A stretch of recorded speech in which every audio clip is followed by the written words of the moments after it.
Hello, welcome to my channel. आज हम पढ़ने वाले हैं इंडियाज़ फॉरेन पॉलिसी के लेसन थर्ड का पार्ट 3, जिसमें हम इंडिया एंड चाइना की जो भी रिलेशन है और जो भी कॉरपोरेशन है उन सब चीज़ों के बारे में पढ़ेंगे। So let's start our topic. India and China. Through India and China are two of the world's largest countries in terms of population and age. They have complicated multi-layered relationship impacted by historical, geopolitical, and economic factor. The bilateral evolution of their ties through has been one of cooperation and competition with shared border dispute, regional aspiration and global governance role interlaced. India और China दुनिया के सबसे बड़े दो population वाले देश हैं, लेकिन दोनों देशों के रिलेशंस काफ़ी कॉम्प्लिकेटेड और मल्टी लेयर्ड हैं।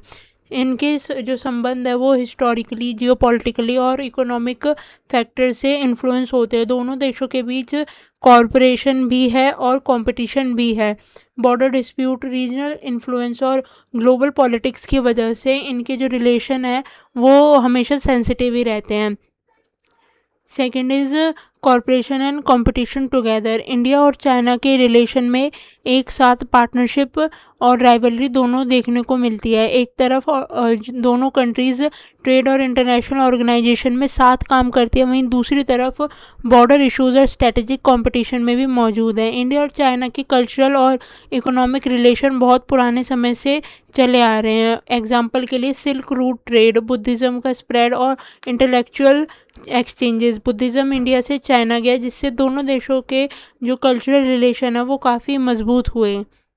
1947 में इंडिया की इंडिपेंडेंस और 1949 में पीपल्स रिपब्लिक ऑफ चाइना बनने के बाद शुरू में दोनों देशों के जो रिलेशन थे वो काफ़ी फ्रेंडली थे। दोनों देशों ने नॉन अलाइनमेंट पॉलिसी को सपोर्ट किया और इम्पीरियलिज्म का विरोध किया। खुद को पोस्ट कॉलोनियल वर्ल्ड के लीडर के रूप में देखा दोनों कंट्रीज़ ने। इस समय हिंदी चीनी भाई भाई जैसी भावनाएं देखने को मिलती थी। India and China's relation before and after 1962। 1947 में इंडिया की इंडिपेंडेंस और 1949 में चाइना में कम्युनिस्ट रिवॉल्यूशन के बाद दोनों देशों ने फ्रेंडली रिलेशन बनाने की कोशिश की। इस फ्रेंडशिप का सबसे इम्पॉर्टेंट माइलस्टोन 1954 का पंचशील एग्रीमेंट था। इस एग्रीमेंट में पीसफुल कोएग्जिस्टेंस के 5 प्रिंसिपल दिए गए। फर्स्ट इज़ एक दूसरे की सोवरेनिटी और टेरोरेशियल इंटीग्रिटी का सम्मान करना, नॉन एग्रेशन यानी एक दूसरे पर अटैक ना करना इस एग्रीमेंट के थ्रू, और इंटरनेशनल अफेयर में इंटरफेस ना करना, इक्वालिटी और म्यूचुअल बेनिफिट जैसे आइडियाज़ पर सहमत होना और पीसफुल कोएग्जिस्टेंस करना। उस समय हिंदी चीनी भाई भाई के स्लोगन भी बहुत पॉपुलर हुए, जो दोनों देशों की फ्रेंडशिप को दर्शाते थे। लेकिन इस दोस्ती के पीछे कुछ और अनरिजॉल्व बॉर्डर डिस्प्यूट भी मौजूद थे। सबसे बड़ा डिस्प्यूट अक्साई चीन और अरुणाचल प्रदेश के एरियाज़ को लेकर था। सिचुएशन तब और ज़्यादा टेंस हो गई जब इंडिया ने 1959 में दलाई लामा को तिब्बत से आने के बाद पॉलिटिकल असाइलम प्रोवाइड कराया। चाइना ने इसे अपने इंटरनल मैटर्स में इंटरवेंशन के रूप में देखा। इन डिसएग्रीमेंट के कारण दोनों देशों के जो रिलेशन थे वो धीरे धीरे ख़राब होते गए और आखिरकार 1962 की इंडो चाइना वॉर हुई, जिसमें चाइना ने मिलिट्री ऑफेंस लॉन्च किए और ये जो युद्ध था वो इंडिया चाइना के रिलेशन का टर्निंग पॉइंट साबित हुआ। इस वॉर ने दोनों कंट्रीज़ के बीच जो ट्रस्ट था वो बिल्कुल ख़त्म कर दिया था और इससे दोनों कंट्रीज़ को बहुत नुकसान पहुंचा। डिप्लोमेटिक जो रिलेशन थे वो लगभग टूट गए थे। लेकिन 1962 के बाद सालों तक दोनों देशों के बीच हॉस्टिलिटी और मिसट्रस्ट का माहौल बना रहा। युद्ध ने ये दिखाया कि बॉर्डर डिस्प्यूट और टेरिटोरियल क्लेम्स कितने सीरियस थे। बाद में दोनों देशों ने रिलेशन इम्प्रूव करने की कोशिश की, लेकिन बॉर्डर इशू आज के टाइम में भी इन्वॉल्व है। उनके जो बायलैटरल रिलेशन है उनका एक सेंसिटिव और इम्पॉर्टेंट एस्पेक्ट बना हुआ है बॉर्डर डिस्प्यूट को लेकर। 1962 के साइनो इंडियन वॉर के बाद इंडिया और चाइना के रिलेशन काफ़ी समय तक टेंस रहे। दोनों देशों के बीच ट्रस्ट की कमी थी और डिप्लोमेटिक रिलेशन भी वीक हो गए। लेकिन 1970s के बाद दोनों कंट्रीज़ को एहसास हुआ कि लगातार हॉस्टिलिटी से किसी को कोई फ़ायदा नहीं होगा, इसलिए उन्होंने डायलॉग और कॉर्पोरेशन की तरफ एक कदम बढ़ाया।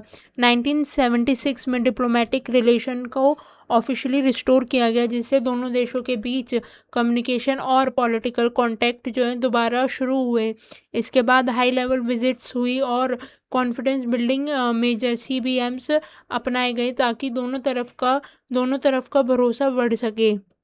1980s और 1990s के दौरान इंडिया और चाइना ने LAC line of actual control के अलोंग पीस और ट्रैंक्विलिटी बनाए रखने के लिए कुछ एग्रीमेंट साइन किए। इन एग्रीमेंट का जो मेन मोटिव ये था कि बॉर्डर पर शांति बनाए रखी जा सके और मिलिट्री कन्फ्रंट्रेशन है उसको कम किया जा सके। साथ ही इकोनॉमिक कॉर्पोरेशन को भी बढ़ावा दिया गया।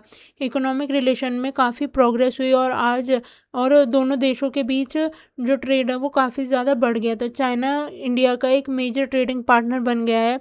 इस इकोनॉमिक कॉर्पोरेशन ने दोनों कंट्रीज़ को एक दूसरे के साथ बिजनेस और इन्वेस्टमेंट करने की नई अपॉर्चुनिटीज़ प्रोवाइड की हैं। लेकिन इकोनॉमिक टाइज स्ट्रॉन्ग होने के बावजूद भी बॉर्डर डिस्प्यूट जो है वो आज के टाइम में भी पूरी तरीके से ख़त्म नहीं हुआ। टाइम पर कुछ टेंशन जो है वो सामने आती रहती है, जैसे कि 2017 में 17 का जो डोकलाम स्टैंड ऑफ हुआ था और 2020 का गलवान वैली क्रैश। इसके सबसे जो इम्पोर्टेंट एग्जांपल है वो ये है कि गलवान क्लैश में कई सैनिकों की जान गई और इसी घटना ने दोनों देशों के जो रिलेशन है उनको फिर से कहीं ना कहीं प्रभावित किया है। इसलिए ये कहा जा सकता है कि 1962 के बाद इंडिया और चाइना ने कॉरपोरेशन और इकोनॉमिक पार्टनरशिप को बढ़ाने की कोशिश की है, लेकिन जो बॉर्डर डिस्प्यूट और स्ट्रेटेजिक राइवलरी के कारण इन दोनों कंट्रीज़ के जो रिलेशन है वो आज भी पूरी तरीके से बैलेंस्ड नहीं हो पाए हैं।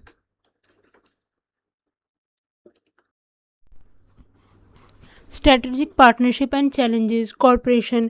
इंडिया और चाइना दुनिया की सबसे बड़े और सबसे अधिक जनसंख्या वाले देशों में से एक है और दोनों देश एशिया और ग्लोबल पॉलिटिक्स में बहुत इम्पोर्टेंट रोल निभाते हैं। इसीलिए इनके जो रिलेशन हैं उनका जो असर है वो सिर्फ साउथ एशिया तक ही लिमिटेड नहीं रहता, बल्कि पूरी दुनिया की पॉलिटिक्स और इकोनॉमिक्स पर भी असर डालता है। एक तरफ दोनों देशों के बीच के जो कई क्षेत्र हैं उनमें कॉरपोरेशन देखने को मिलता है, जैसे कि ट्रेड, इन्वेस्टमेंट और इकोनॉमिक रिलेशंस ने टाइम के साथ दोनों देशों को फ़ायदा पहुंचाया है। चाइना और इंडिया के बीच जो कॉरपोरेशन है, जो ट्रेड है वो काफ़ी बड़ा है, जिसने दोनों कंट्रीज़ को एक दूसरे से जोड़ा है। दोनों देशों के मल्टीलैटरल ऑर्गेनाइजेशन में भी साथ काम करते हैं, जैसे कि ब्रिक्स, जहां emerging economic global economic issues पर मिलकर बात की जाती है, और SCO शंघाई कॉरपोरेशन ऑर्गेनाइजेशन जो कि रीजनल सिक्योरिटी और कॉरपोरेशन को बढ़ावा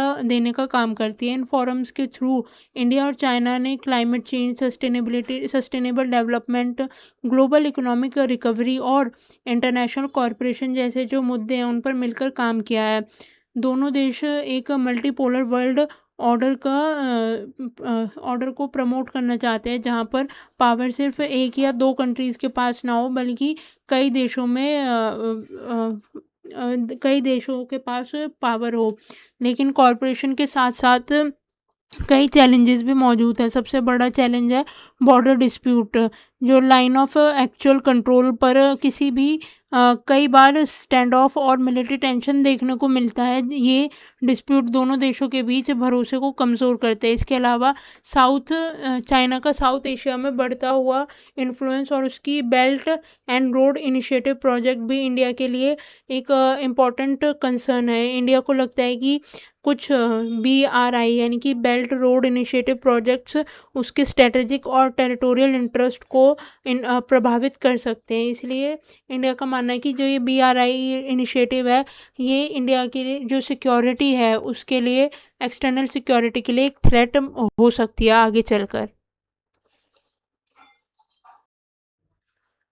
कन्फ्लिक्ट्स। Border dispute. इंडिया और चाइना के बीच सबसे जो बड़ा कन्फ्लिक्ट है वो बॉर्डर को लेकर है। दोनों देशों के बीच अराउंड 3400 किलोमीटर लंबी एक बाउंड्री है, लेकिन इसके कई हिस्से आज भी ऑफिशियली जो है वो डिमार्केटेड नहीं हो पाए हैं। इसी वजह से दोनों countries line of actual control को अलग अलग तरीके से इंटरप्रिटेट करती है। चाइना कहती है कि इस तरह यहाँ तक चाइना का पार्ट है, और इंडिया कहता है कि इस पॉइंट तक इंडिया का पार्ट है। तो ये भी एक बॉर्डर डिस्प्यूट का कारण रहा है। इस डिसएग्रीमेंट की वजह से कई बार मिलिट्री स्टैंड ऑफ भी हुए हैं, जैसे 2017 और 2020 का जो भी बताया था।